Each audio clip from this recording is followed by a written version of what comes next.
Officials within the Indian government have already been discussing what role India might play in peacemaking efforts, when the time is right. Russia and Ukraine are far from negotiating with each other. Ukraine feels it has momentum on the battlefield and is in no mood to talk, and Russia is hardly relenting either.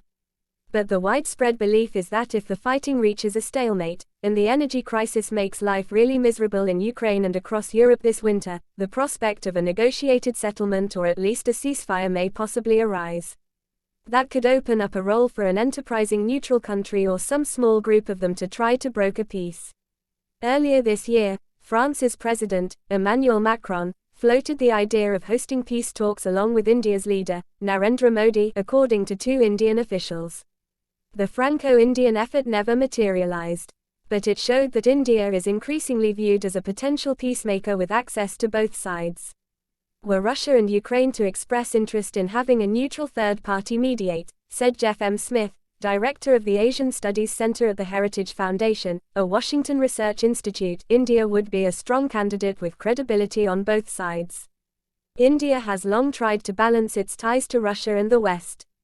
During the 1950s and 60s, it was a leader of the non-aligned movement, a loose alliance of the world's poorest and smallest nations that tried to navigate a path through the Cold War without joining one side or the other. Even as India has grown, it's now the second most populous country after China and the world's fifth largest economy. It is still trying to squeeze itself through a geopolitical needle.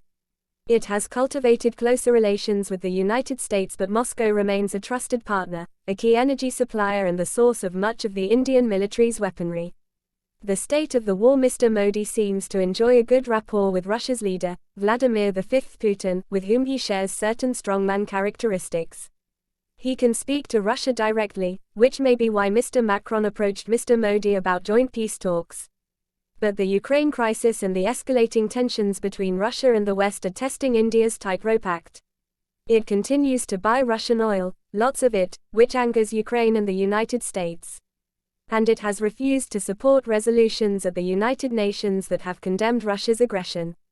As they faced pressure from the West, Indian officials all along privately maintained that calling out Russia would achieve little, while staying neutral, at least in public, could come in handy in efforts to end the war. So while India has refrained from directly criticizing Russia, it has expressed concern about the violence and suffering the invasion has caused. At a regional summit in Uzbekistan in September, Mr. Modi said the whole world was paying the price and told Mr. Putin, "Today's era is not of war." He said he wanted to discuss how we can move forward on the path of peace. Updates: Russia-Ukraine war. Mr. Modi, India's most powerful prime minister in decades, has been trying to refashion the country's tradition of non-alignment into a more commanding strategy, an all-alignment of sorts. Peacemaking could carve a more prominent place for India in the global order and possibly bring it closer to a long-sought prize of a fairer power distribution, a permanent seat on the United Nations Security Council. And trying to solve the world's biggest crisis seems to have appealed to Mr. Modi's ambitions to go down in history as one of India's greatest leaders. But when Mr. Macron approached Mr. Modi about peace talks, Indian officials said it wasn't clear what the West wanted as an ultimate settlement for the Ukraine war, should Ukraine cede territory to Russia. Who would enforce any ceasefire that was struck? Indian officials said that after Mr. Macron got swept up in his re-election campaign, the idea faded anyway. Indian officials have recently dropped hints about playing a bigger mediating role. At a conference last month in New Zealand, S. Jaishankar, India's foreign minister, asked, "How do you get to facilitate at least the ability for the participants in the conflict to sit down and talk?" "Whatever we can do," he said, "we will be willing to do." Mr. Jaishankar, who holds a PhD in nuclear diplomacy, has been the chief theorist, as well as the chief implementer, of India's new foreign policy approach. When not shuttling between world capitals, he gives frequent and candid lectures at universities and research institutions. In his 2020 book, The India Way, he said India's rise would be determined by how it navigates a world of naked self-interest. India sees an expansionist China, whose troops have clashed with the Indian military high in the Himalayas, as the number one threat. This has shaped how India has reacted to Russia's invasion of Ukraine. India doesn't want to openly antagonize Moscow, a reason often cited for why it has abstained on the United Nations resolutions critical of Russia. Russia and China have become leading members of the critics of the West and say they have a special relationship, and India is wary about pushing Russia any closer to China. India could play a significant role if Russia reaches a point in the conflict where it is looking for friends or partners to bridge the gap with the West, said C. Raja Mohan, a senior fellow at the Asia Society Policy Institute in New Delhi. Otherwise, India's facilitating role between Russia and Ukraine would be limited, he said. Fundamentally, it is still a European question, it is a transatlantic question, Mr. Mohan said. Mr. Putin, though, has been complimentary about India and China's push for dialogue, saying, "These are our close allies, partners, and we respect their position."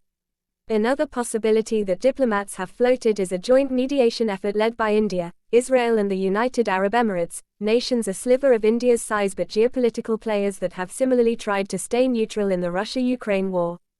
The fact that these issues are being discussed and that some officials are contemplating an India, Israel, UAE mediation effort is a significant development, said Kenneth Juster, a former American ambassador to India.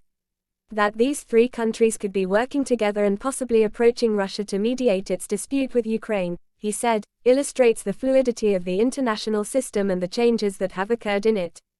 He added that the Indian Foreign Service has very skillful diplomats, and that if they offered to help with talks, when Russia and Ukraine were ready for them, that would be good. Negotiations in March brokered by Turkey's leader, Recep Tayyip Erdogan, failed.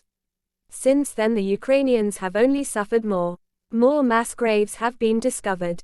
More remains of civilians brutalized by Russian forces have been unearthed.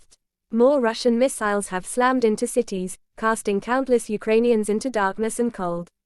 This leaves just about all Ukrainians, from President Volodymyr Zelensky on down, dead set against negotiations.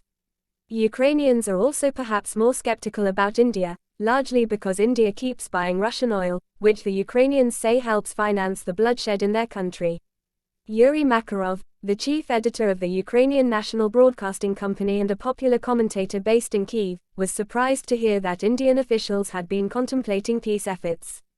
"I wonder if they have their own idea of the real Ukrainian situation," he said, adding that he had yet to meet any Indian diplomats, intellectuals or journalists in Kyiv.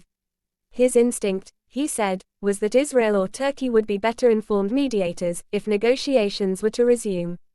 Still, Mr. Makarov said, Russia doesn't want Ukraine to exist. He added, "So I don't see an option for talks, sadly."